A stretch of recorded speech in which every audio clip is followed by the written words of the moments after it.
আমাদের হবিগঞ্জের শায়েস্তাগঞ্জের একটা যুবক, নাম তার শাহ আলম। গতকাল তার বিয়ের তারিখ ছিল। যুবক ছেলেটা বিয়ের বাজার করতে গেছে, বাজার সদাই করে বাড়ি যাওয়ার পথে রোড অ্যাক্সিডেন্ট করে মারা গেছে।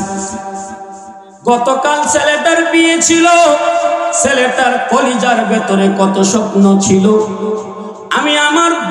আমি আমার শ্বশুর বাড়িতে যাওয়ার সময় শেরওয়ানি পরব, পাগড়ি পরব, কাঁচা মেহেদি হাতে দিব। বন্ধুরা আমার গায়ে আলতু করে ধরে আমার আস্তে আস্তে গাড়িতে উঠাবে, আস্তে আস্তে গাড়ির থেকে নামাবে। আমি আমার দ্বিতীয় ইনিংসটা শুরু করব। এ যুবক, এমন স্বপ্নওয়ালা যুবকটা দুনিয়া থেকে বিদায় নিয়ে চলে গেল। তার নিজের বাড়িতেও গেট সাজানো হইল, শ্বশুর বাড়িতেও গেট টাঙ্গানো হইল। শ্বশুর বাড়িওয়ালাদের ইচ্ছা আমার মেয়ের জামাইটা গেট দিয়া ঢুকবে, শ্বশুর আব্বার অন্তরটা বড় প্রশান্তি লাভ করবে। এ যুবক, যেই যুবকটা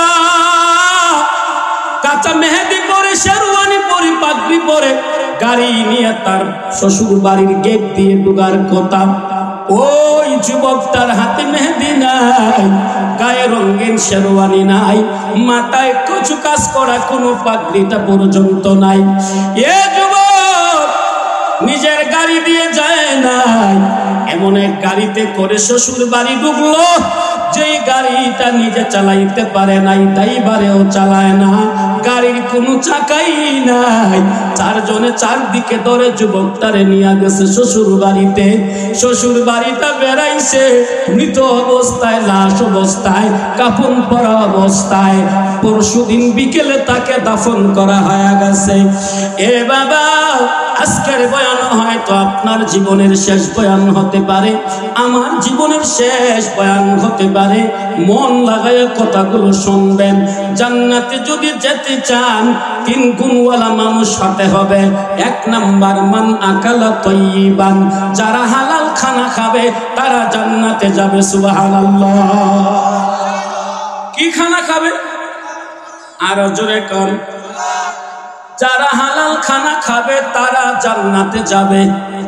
আমার বাবা, আমার সমাজের কত মানুষ মাস্তানি করে, আমি যে সুদ খাই আমার পরিবারের মানুষ জানে না। এ বাবা, কেউ যেটা জানে না ওইটা কে জানে? আমার মতো আঙ্গুলটা উঁচু করে আল্লাহ কিছু একটা ডাক দেন, আল্লাহ। হয় নাই? আরো জোরে আল্লাহ। না না, আরো জোরে আল্লাহ। কেউ যেটা দেখে না, কে দেখে? আল্লাহ বলেন, ইয়া'লামু খাইনাতাল আ'য়ুনি ওয়া মা তুখফিস সুদূর।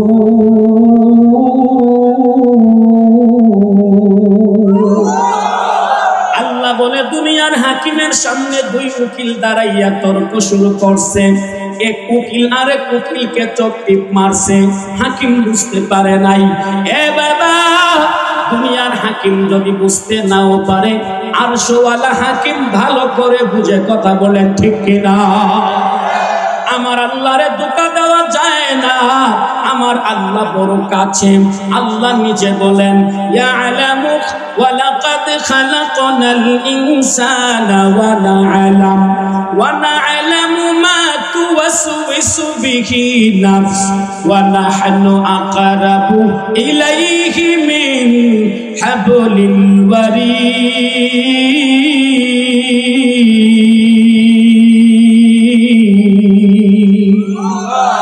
আল্লাহ বলে, বান্দা ধোঁকা দেওয়ার চান্স আমার সাথে নাই। আমি আল্লাহ তোমার শাহরুখের চাইতে আরো কাছে থাকি। কত বাবাদের প্রশ্ন, হুজুর গো, আল্লাহকে তো কোনোদিন দেখলাম না।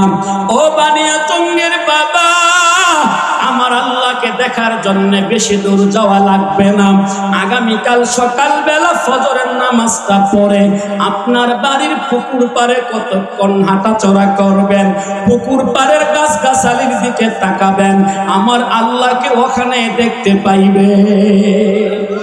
বর্গে দরখতান সবজ দর নজরে হুশিয়ার ভরওয়ারাকে দফতরিস মারিফতে কেরদেগার।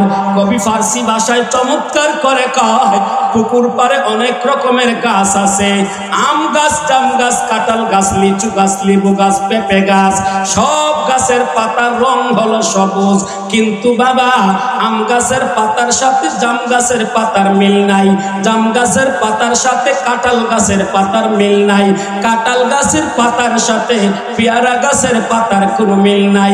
কালার এক, সবুজ কালার, ডিজাইন কিন্তু ভিন্ন। একটা কালারের ভেতরে এত ডিজাইন দিতে পারে যিনি, তিনি কে? আবারও আওয়াজ করে বলেন না আল্লাহ, আরো মায়ার সুরে বলেন আল্লাহ।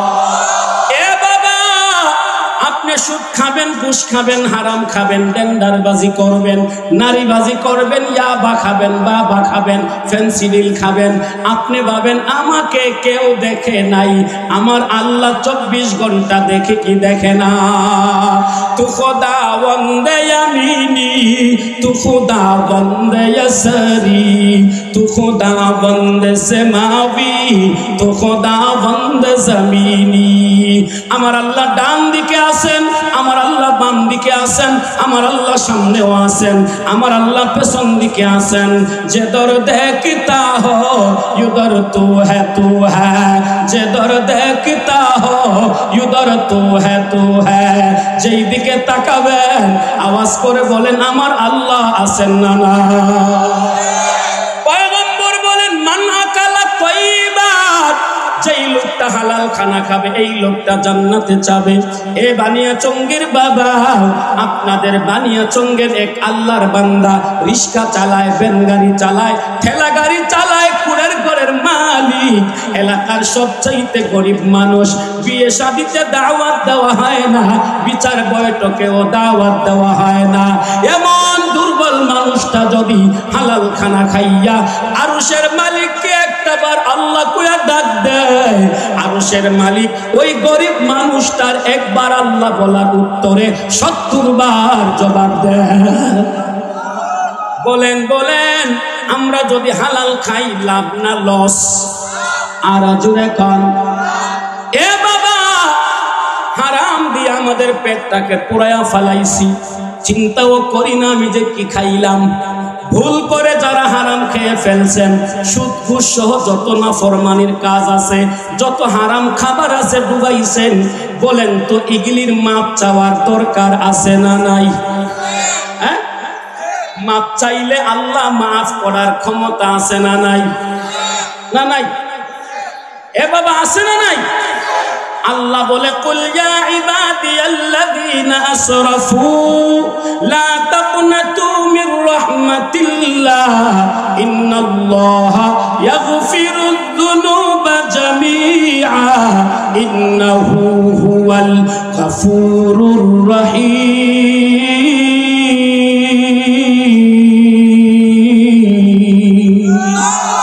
আল্লাহ বললে বান্দা তুই যত গুনাহ করস না কেন আমার কাছে তওবা কর, আমার কাছে চা, চাইতে দেরি হয় আমি মাফ করতে দেরি হয় না। আপনাদের এই নতুন বাজারের খতিব সাহেব হুজুরে জুমআর দিনে খুতবা দেন কি দেন না? খতিব সাহেব কে? এই যে হুজুর, হুজুর জুমা পড়ায় কেন? মাশাআল্লাহ, আপনারা তো ভাগ্যবান, একজন খতিব পাইছেন, খতিবের মতো খতিব। আল্লাহু আকবার। হুজুর প্রতি জুমায় দ্বিতীয় খুতবাতে একটা হাদিস পড়েন। শুধু নতুন বাজার মসজিদের খতিব সাহেব হুজুর না, সারা দুনিয়ার যত খতিব আছেন সব খতিবরা জুমার দিনে একটা খুতবাতে দ্বিতীয় খুতবায় একটা হাদিস পড়েন। আরহামু উম্মতি বিউম্মতি আবু বকর ওয়া আশাদ্দুহুম ফি আমরিল্লাহি উমর।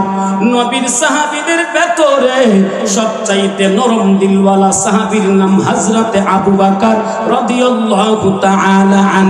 নবীর সাহাবীদের ভেতরে সবচাইতে শক্ত দিলওয়ালা সাহাবী হযরতে ওমর রাদিয়াল্লাহু তাআলা আন।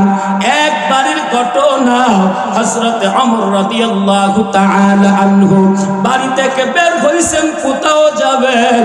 কিছু দূর যাওয়ার পরে রাস্তায় তাকায়া দেখতেছেন একটা যুবক সাহাবী কান্না করতেছে।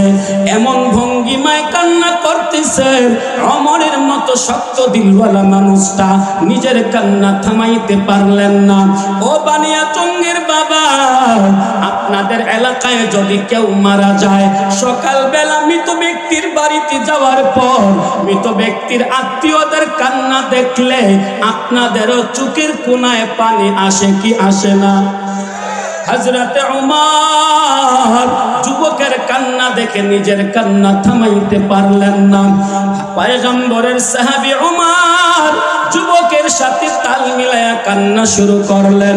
দীর্ঘ সময় পর্যন্ত কান্না করে হযরতে ওমর প্রশ্ন করলেন, এ যুবক, কেন কাঁদো? কান্নার কারণ জানতে চাই। যুবকটা বলে, ভাই, আমি কেন কাঁদি আমার কান্নার কারণ আপনাকে বলবো না। যদি আমাকে নবীর কাছে নিয়ে যান, আমি আমার নবীর কাছে কান্নার কারণ বলবো। পয়গম্বরের সাহাবী ওমর প্রশ্ন করলেন, ভাই, কত সময় ধরে তুমি কাঁদতেছো? যুবক ডাক দিয়া কয়, ও ভাই ওমর, 1-2 ঘন্টা ধরে আমি কাঁদতেছি না, একটা না 3 দিন ধরে এই রাস্তায় পড়ে আমি কাঁদতেছি। হযরতে ওমর যুবকটাকে সাথে করে নবীর কাছে গেলেন, নবীর দরজায় গেলেন। দরজায় গিয়ে ওমর বললেন, যুবক, একটু বাহিরে দাঁড়াও, আমি আমার নবীর হালতটা দেখে আসি। পয়গম্বরের সাহাবী ওমর আমার নবীকে সালাম দিলেন, অনুমতি নিয়ে নবীর ঘরে ঢুকলেন। আমার মায়ার নবী তাকায়া দেখতেছেন হযরতে ওমরের চোখের ভেতরে পানি। নবী ডাক দিয়া বলে, মায়ুবকি কায়া ওমর, এ ওমর, তোমার চোখের ভেতরে পানি কেন? পয়গম্বরের সাহাবী হযরতে ওমর বলেন, ও পয়গম্বর, আপনার একটা যুবক সাহাবী রাস্তায় পড়ে এমন ভঙ্গিমায় কান্না শুরু করেছে, আমি ওমরের মতো শক্ত দিলওয়ালা আমার কান্না থামাইতে পারি নাই। যুবকের সাথে তাল মিলাইয়া আমিও কাঁদতেছি। ওগো পয়গম্বর, যুবকটা আপনার সাথে দেখা করতে চায়, কথা বলতে চায়, কান্নার কারণ বলতে চায়। আমার মায়ার নবী অনুমতি দিয়া দিলেন। যুবকটা আমার নবীর কাছে সালাম দিয়া ঢুকলো। আমার নবীর চেহারাটা দেখা যুবকটা আরো বেশি করে কান্না শুরু করলো। আমার নবী ডাক দিয়া বলে, যুবক, কান্না থামাও, কেন কাঁদো? কারণ বলো।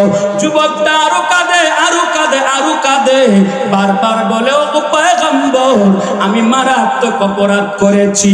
আমার নবী ডাক দিয়া বলে, আরে যুবক, তোমার অপরাধটা কি আসমান জমিনের চাইতে বড়? যুবক বলে, হ্যাঁ হ্যাঁ ওগো পয়গম্বর, আমার মন বলে আমার অপরাধটা আসমান জমিনের চাইতে বড়। আমার নবী আশ্চর্য হয়ে গেলেন, ডাক দিয়া বলেন, আরে যুবক, তোমার অপরাধটা কি আল্লাহ পাকের আরশের চাইতেও বড়? যুবক বলে, হ্যাঁ, আমার অপরাধটা আল্লাহ পাকের আরশের চাইতেও বড়। আমার নবী ডাক দিয়া কয়, কি বলো যুবক, তোমার অপরাধটা কি আল্লাহ পাকের দয়ার চাইতেও বড়? যুবক বলে, হ্যাঁ, আমার অপরাধটা আল্লাহ পাকের দয়ার চাইতেও বড়। আমার নবী ডাক দিয়া বলে, যুবক, কি অপরাধ করছো বলো? এইবারে যুবক ডাক দিয়া কয়, পয়গম্বর, আমি পেশায় একজন কাপন চোরা। মদিনায় যদি কেউ মারা যায়, লাশটাকে রাতের বেলা কবর খনন করে কাপনের কাপড় গুলা খুইলা বাজারে দৌত করে বিক্রি করে আমার সংসার চালাই। ওগো পয়গম্বর, আজ থেকে 3 দিন আগের ঘটনা, মদিনায় একজন সুন্দরী মহিলা মারা গেল। আমার কাছে খবর আসলো, রাতের বেলা আমি কবরের কাছে গেলাম, কবরের মাটিগুলা সরাইয়া মেয়েটার গা থেকে কাপন গুলা খুলে বাড়ির পথে রওনা হয়ে গেলাম। কত দূর আসার পর তাকায়া দেখি ইবলিস আমার সামনে দাঁড়ায়া আছে। জিজ্ঞাসা করলাম, তুমি কেন দাঁড়াইছো? ইবলিস কয়, পরামর্শ দেওয়ার জন্য। কি পরামর্শ দিবা? ইবলিস ডাক দিয়া কয়, এরে কাপন চোরা, সারা জীবন তুমি কাপন চোরা থাকবা। যেই মেয়েটার গা থেকে কাপন মন খুলে আনছো, এমন মেয়েকে জিন্দেগিতে তুমি বিয়ে করতে পারবা না। আমি একটা পরামর্শ দেই, কাপন চূড়া তুই তার কবরে যাবি, মেয়েটার সাথে কবরস্থানে জিনা করবি। মেয়েটার সাথে যদি কবরস্থানে জিনা করো, মেয়েটা তোমাকে বারণ করতে পারবে না, কারণ মেয়েটা এখন ডেড বডি হয়ে পড়ে আছে। কাপন চূড়া ডাক দিয়া কয়, আবু পয়গম্বর, ওই ইবলিসের পরামর্শ আমার অন্তরে জায়গা করে নিছে। আমি বিদ্যুৎ গতিতে মেয়েটার কবরের কাছে গেলাম, কবরের পারে কাপনের কাপড়গুলা রাইখা মেয়েটার কবরের ভেতরে ঢুকে আমি আমার মনোবাঞ্ছনা পূরণ করলাম, জিনা করলাম। ও পয়গম্বর, জিনার কাজ শেষ করে আমি বাড়িতে রওনা হয়ে গেলাম। হঠাৎ করে পিছন দিক থেকে আওয়াজ, মেয়েটা ডাক দিয়া কয়, কাপন চূড়া, তুই এত বড় পাষাণ হৃদয়ের মালিক, তোর কলিজায় দয়া মায়া বলতে কিছুই নাই, তোর এত বড় স্পর্ধা, এত বড় সাহস। আমার মা বাবা ভাই বোন আপনজনেরা আমারে গোসল দিয়া কাপন পরাইয়া পাক পবিত্র করে আতর গোলাপ মাখাইয়া আমাকে মুহাম্মদী তরিকায় কবরে রাইখা গেল। তুই আমার শরীরটা নাপাক বানাইয়া গেলি, একটাবার চিন্তা করলি না আমার কবরের ডানে বামে সামনে পেছনে কত হাজার হাজার সাহাবীদের কবর, এই হাজার হাজার সাহাবীদের সামনে আমাকে উলঙ্গ করে গেলি। আমি নিষেধ দেই নাই, বাধা দেই নাই, পরে আইসা আমারে নাপাক বানাইয়া গেলি।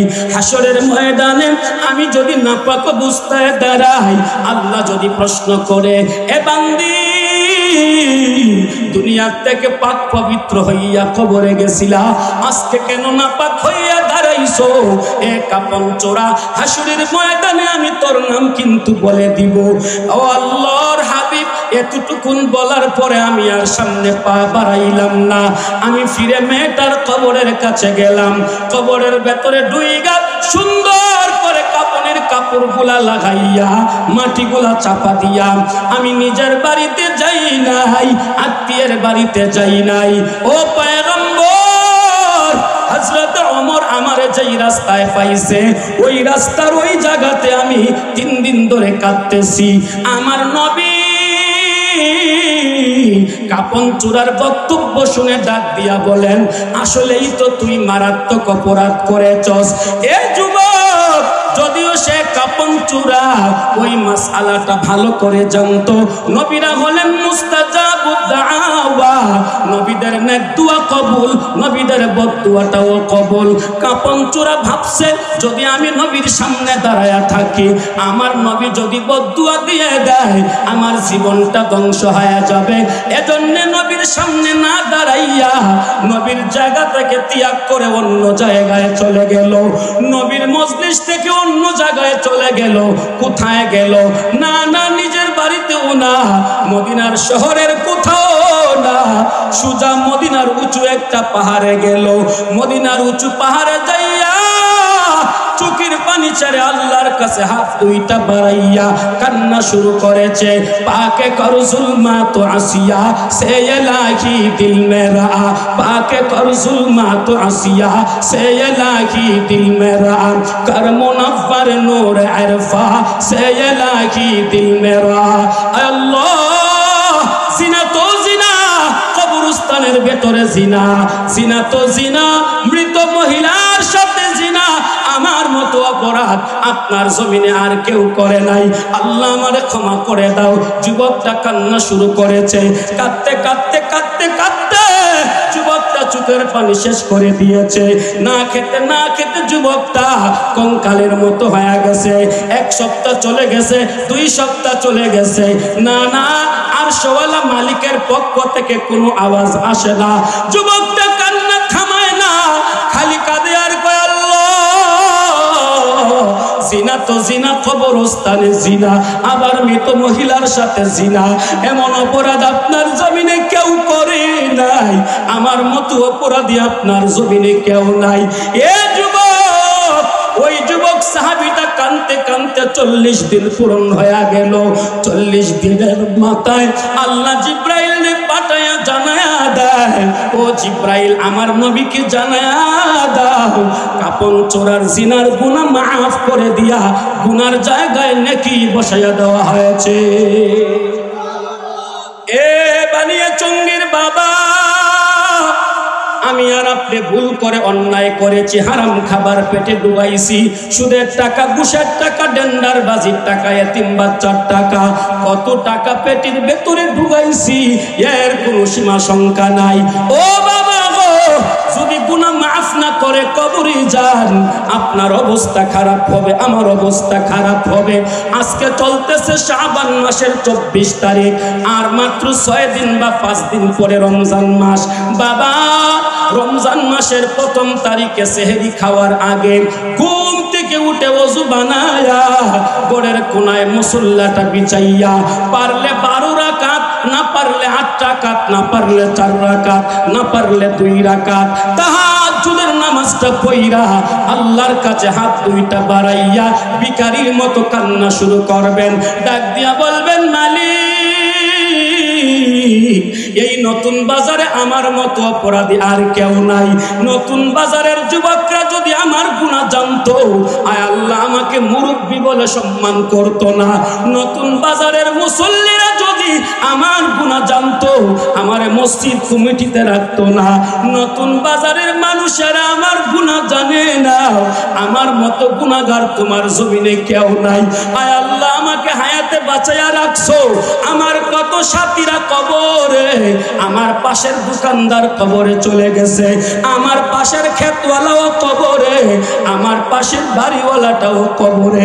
ও মালিক, গত বছর রমজান পাইছিল, এই গানিমগঞ্জে কত মানুষ ছিল, এইবারে রমজান আসার আগে আগে কবরে ঘুমায়া গেছে। আল্লাহ, আমি প্রথম রমজানে সেহরি খাওয়ার আগে হাত দুইটা বাড়াইলাম, হাত বাড়াইতে লজ্জা লাগে রে মালিক। গুনার কারণে আমার হাত না পাক, গুনার কারণে আমার পা না পাক, গুনার কারণে আমার চোখ না পাক, গুনার কারণে আমার পুরাটা শরীর না পাক। আমার গুনাহ এত বেশি, আসমান চুই চুই হয়ে গেছে আমার গুনাহ। ও আল্লাহ, তুমি তাকায়া দেখো, প্রথম সেহরি খাওয়ার আগে তাহাজ্জুদ পড়ে বাতিটা নিবাইয়া দরজাটা লাগাইয়া অন্ধকারের মধ্যে আমি তোমার কাছে বুড়া বয়সে হাত বাড়াইছি। আল্লাহ, আমি না জানিয়া ভুল করে সুদ খাইছি, ঘুষ খাইছি। আল্লাহ, কত নাফরমানি আমি করছি, আমি কত হারাম কাজ করছি। আল্লাহ, আমি তোমার কাছে তাওবা করি, কানটা না খাই, জীবনে আর কোনোদিন গুনাহ করব না। এ বাবা, আপনি আল্লাহর কাছে বিনায়া বিনায়া চোখের পানি ছাড়তে দেরি হয়। আসা রাব্বুকুম আইয়ুকাফিরা আনকুম সাইয়্যাতিকুম, আপনার গুনার জায়গায় নেকি বসতে দেরি হবে না। বলেন বলেন, আপনারা জান্নাতে যাইতে চান কি চান না? কে কে জান্নাতে যেতে চান? সবাই আপনার মন বিরক্ত হইতেছেন নাকি? আপনি যারা জান্নাতে যাইতে চান খেয়াল করে শুনেন, মনোযোগ আছে তো? যারা জান্নাতে যাইতে চান একটু মন লাগাইয়া শুনবেন। যারা জান্নাতে যেতে চান, 1 নাম্বার, মান আকালা তয়্যিবান, আজকের থেকে হালাল খানা খাওয়া লাগবে। জোরে কোন আল্লাহু আকবার। আমাদের সমাজে হারামের বাজার গরম নাকি হালালের বাজার গরম? হারামের বাজারের মধ্যে সবচাইতে সুদের বাজার গরম। এক কথা বলেন না কেন? মস্তানি করে সুদ খায়, জানে না কি খায়, নিজেও কথা কোন ঠিক কিনা? এ বাবা, আমার এই এলাকায় কোনো আপন আত্মীয় স্বজন কেউ নাই। আমি একাধারে 3 মাস 10 দিন মিথ্যা মামলায় কারাগারে ছিলাম। গত 11 তারিখে কারাগার থেকে বের হয়েছি। টানা প্রোগ্রাম করতে করতে বড় ক্লান্ত। এই এলাকায় কারো সাথে আমার আই ঠেলাঠেলি নাই, কারো ঘরের সাথে আমার ঘর না, কারো বাড়ির সাথে আমার বাড়ি না। আমি এইবার 4টা হাদিস আপনাদেরকে শোনাইব। এই হাদিসগুলো শোনার পরে মন চাইলে সুদ খাইবেন, না চাইলে আজকের থেকে তাওবা করে নেবেন। 1 নাম্বার হাদিসটা শোনার আগে যার গায়ে যেই পরিমাণ শক্তি আছে, জোরে আওয়াজ করে বলেন নাউযুবিল্লাহ। হয় নাই? আরো জোরে নাউযুবিল্লাহ। পয়গম্বর বলেন মান আকালা তয়্যিবান, যারা হালাল খাবে তারা জান্নাতি, যারা হারাম খাবে অর্থাৎ সুদ খাবে দিরহামুর রিবা ইয়াকুলুহুর রাজুলু ওয়া হুয়া ইয়ালামু আশাদ্দু মিন সিত্তি ওয়া সালাসিনা জানিয়া। পয়গম্বর বলে রে আমার উম্মত, জেনে শুনে কেউ যদি 1 টাকা সুদ খায়, কয় টাকা? এখন কয় টাকা? একটা সেন্টার ফুড পাওয়া যায়, সেন্টার ফুড চিনেন না? সিঙ্গাম 2.5 টাকা। 1 টাকাতে মার্কেটে কি পাওয়া যায়? গরিবে 1 টাকা নেয়। পয়গম্বর বলে দিরহামুর রিবা ইয়াকুলুহুর রাজুলু ওয়া হুয়া ইয়ালামু আশাদ্দু মিন সিত্তি ওয়া সালাসিনা জানিয়া। এরে আমার উম্মত, জেনে শুনে কেউ যদি 1 টাকা সুদ খায় 36 বার জিনা করার গুনাহ তার আমলনামায় লেখা হয়। আরে নাউজুবিল্লাহ, মুখ দিয়ে আসলো না, জোরে কোন, আরো জোরে হাত তুলে বলেন নাউজুবিল্লাহ। একবার জিনা করলে লাভ না লস? কেমন অপরাধ হবে জানেননি? আল্লাহ তাআলা বলেন একজন অবিবাহিত নারী আর পুরুষ যদি একবার জিনা করে, কয়বার? একজন বিবাহিত নারী আর পুরুষ যদি একবার জিনা করে, আযানিয়াতু ওয়াজ্জানি ফাজলিদু কুল্লা ওয়াহিদিন মিনহুমা মিআতা জালদা। অবিবাহিত নারী আর পুরুষ যদি একবার জিনা করে 100 করে বেতের আঘাত দিবা, একটা যদি কম দাও তাহলে বিচার হবে না। জোরে জোরে আল্লাহু আকবার।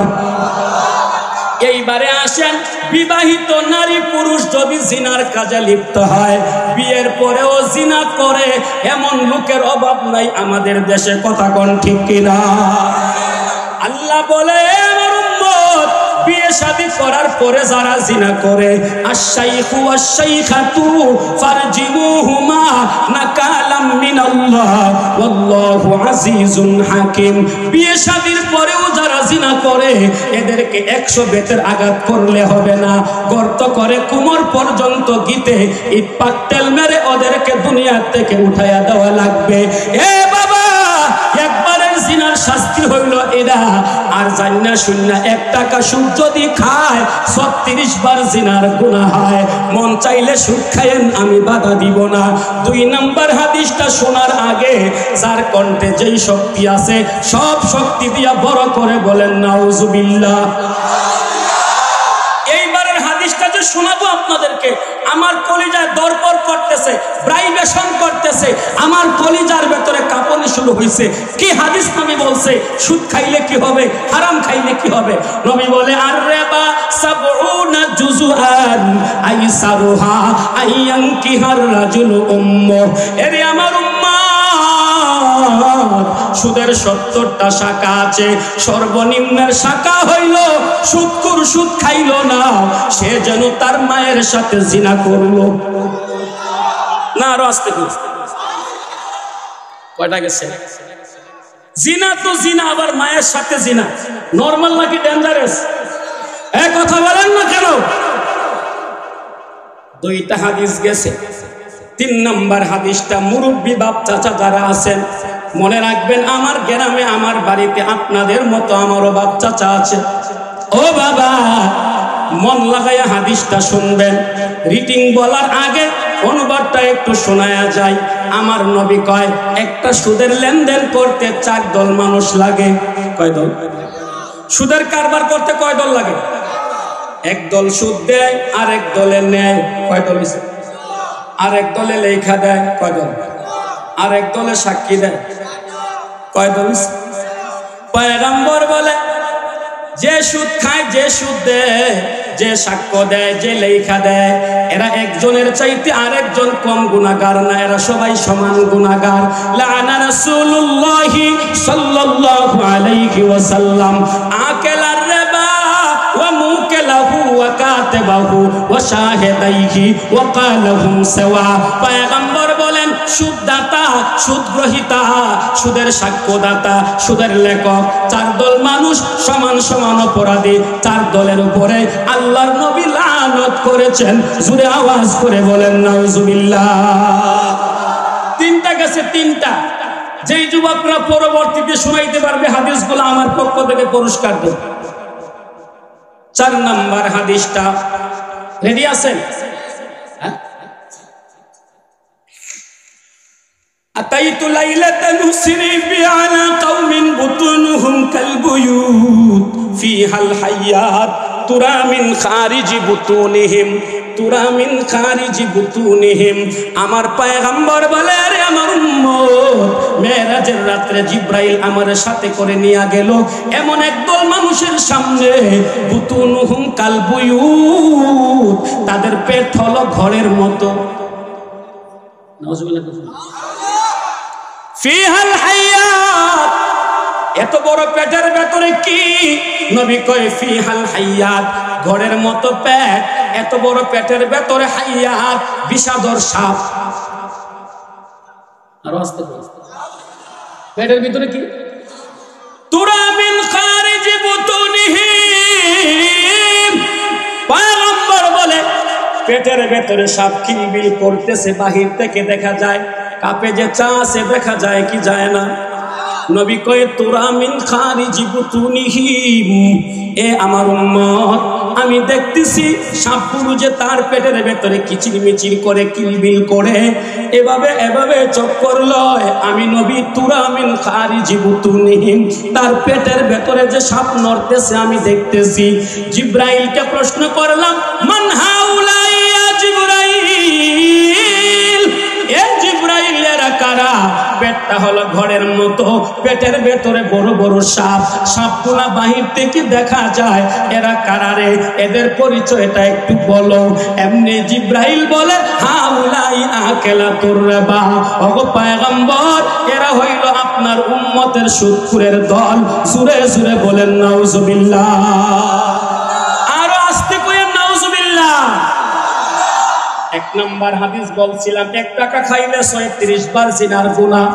2 নাম্বার বলছিলাম জিনার 70টা শাখা আছে, সর্বনিম্ন শাখা মায়ের সাথে জিনা করা। 3 নাম্বার হাদিস বলছিলাম সুদের লেনদেনে 4 দল মানুষ লাগে, 4 দল সমান সমান অপরাধী। 4 নাম্বার হাদিস শুনাইলাম, মেরাজের রাত্রে নবী একটা জায়গায় গেলেন জিব্রাইলের সাথে, দেখতেছেন একদল মানুষ, তাদের পেট ঘরের মতো, ঘরের মতো পেটের ভেতরে সাপ, সাপগুলা বাহির থেকে দেখা যায়। নবী জিজ্ঞাসা করলেন, জিব্রাইল এরা কারা? জিব্রাইল বলল, এরা হলো সুদখোরের দল। আমার বাবারা, ভাইরা, আপনাদের পাও 2টা আগায়া দেন। কয়েকদিন হায়াতে থাকবেন আপনিও জানেন না, আমিও জানি না। আজকের থেকে হারাম খানা খাবো না, আমরা নিয়ত করি ইনশাআল্লাহ। আর জোরে কান। বাবা, কয়েকদিন থাকবেন আপনার হায়াতের খবর আসেনি? আমারও হায়াতের খবর নাই। রুহের গরজ সে নিকালি जाएगी तुझ पे एक दिन खाके डाली जाएगी। ওই দিন বেশি দূরে নয়, সেই দিন মালাকুল মউত আজরাইল সামনে দাঁড়ায়া যাবে, জঙ্গল মেরে প্রাণবায়ুটা বের করে নিয়ে যাবে, দেহটা মাটির ভেতরে পড়ে থাকবে। আপনজনরা মোবাইল ফোন করে চতুর্দিকে খবর পাঠাইয়া দিবে, আত্মীয় স্বজন ভক্তবৃন্দরা পাগলের মতো বাড়িতে হাজির হয়ে যাবে।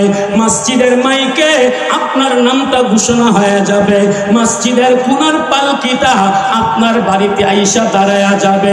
লাশটা ঘর থেকে বের করে উঠানের কোনায় নিয়ে যাওয়া হবে, তেরপাল দিয়া পর্দা টাঙ্গাইয়া, গায়ের নিচে কলা গাছ কাইটা দিয়া, গা থেকে দামি দামি লঙ্গি গেঞ্জি পাঞ্জাবি খুলে ফেলে দিয়া, বড়ই পাতার গরম জল দিয়া, জনমের মতো গোসল দিয়া, 4-3টা সাদা কাপড়ে প্যাকেট বানাইয়া, আতর গোলাপ সুরমা দানি মাখাইয়া, লাশটাকে বাড়ির উঠান থেকে কাঁধে উঠাইয়া ঈদগাহের মাঠে নিয়ে যাইয়া, 4 তাকবীরে জানাজার নামাজটা পড়ায়া, ভাই বেরাদর নাতি নাত কুরা মিলা আমাকে আপনাকে এমন এক অন্ধকার কবরে নিয়ে যাবে, যে অন্ধকার কবরের ডানেও মাটি, বামেও মাটি, সামনেও মাটি, পেছনে মাটি, উপরে বাঁশের ছাউনি, এর উপরে আরো মাটি, মাটির বাড়ি, মাটির ঘর, মাটি হবে তোর বিছানা।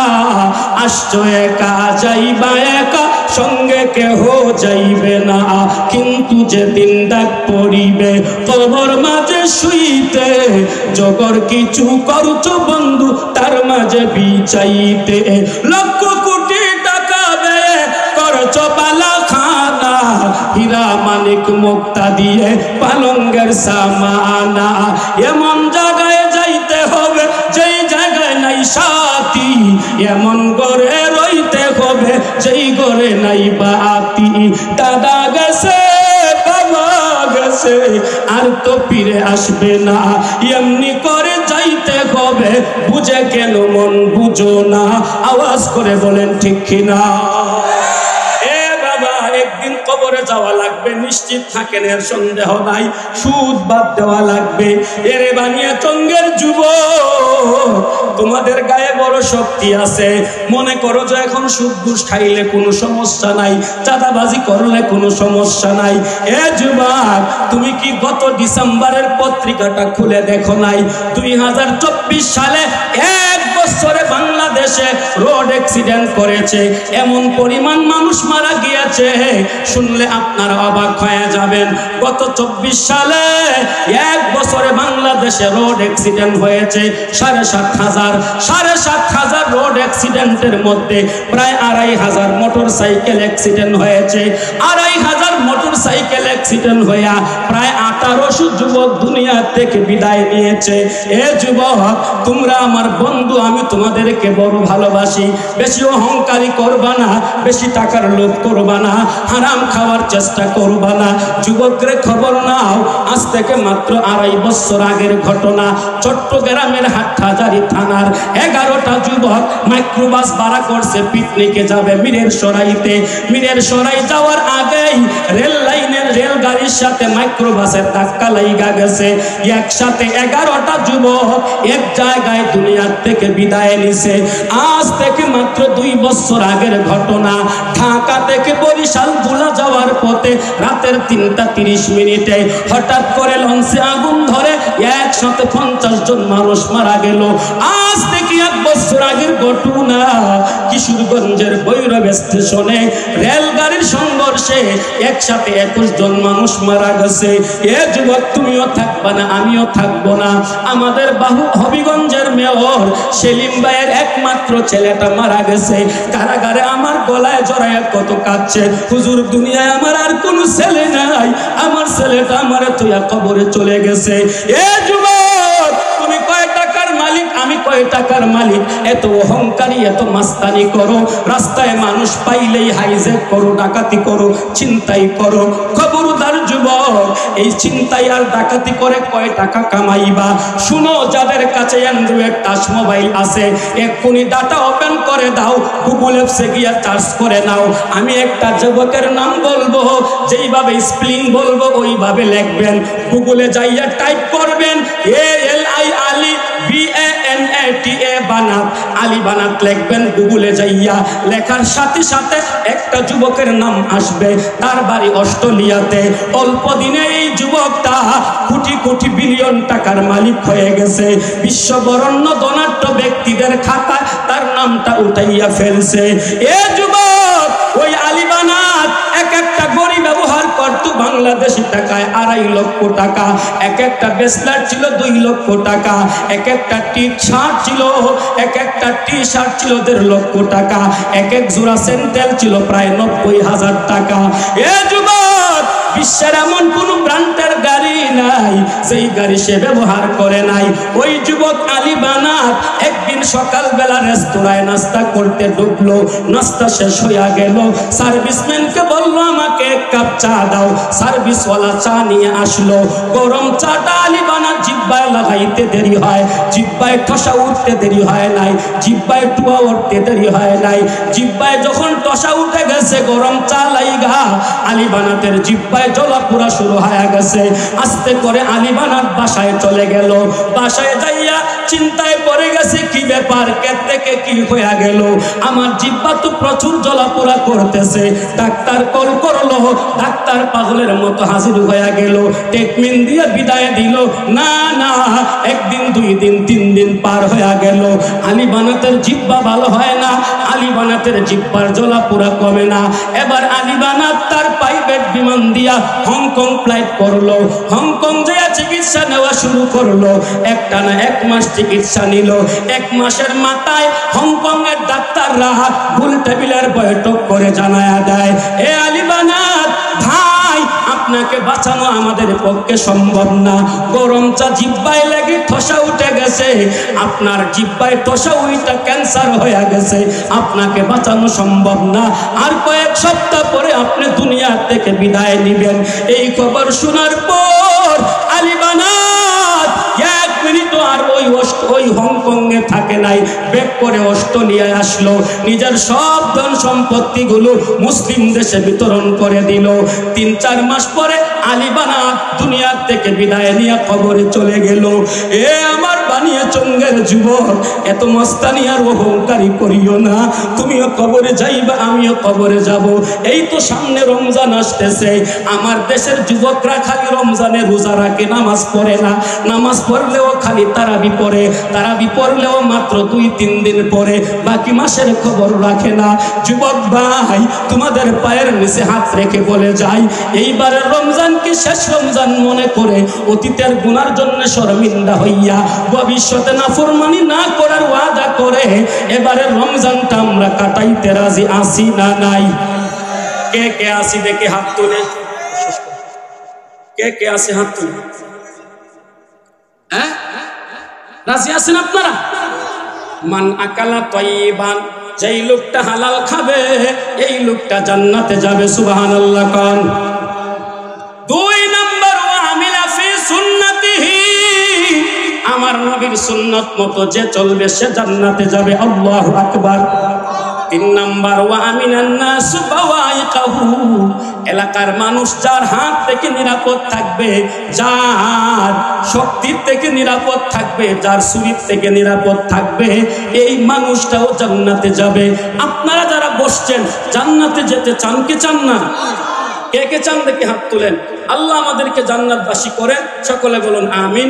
বাকি কথা আমাদের সভাপতি সাহেব বলবেন।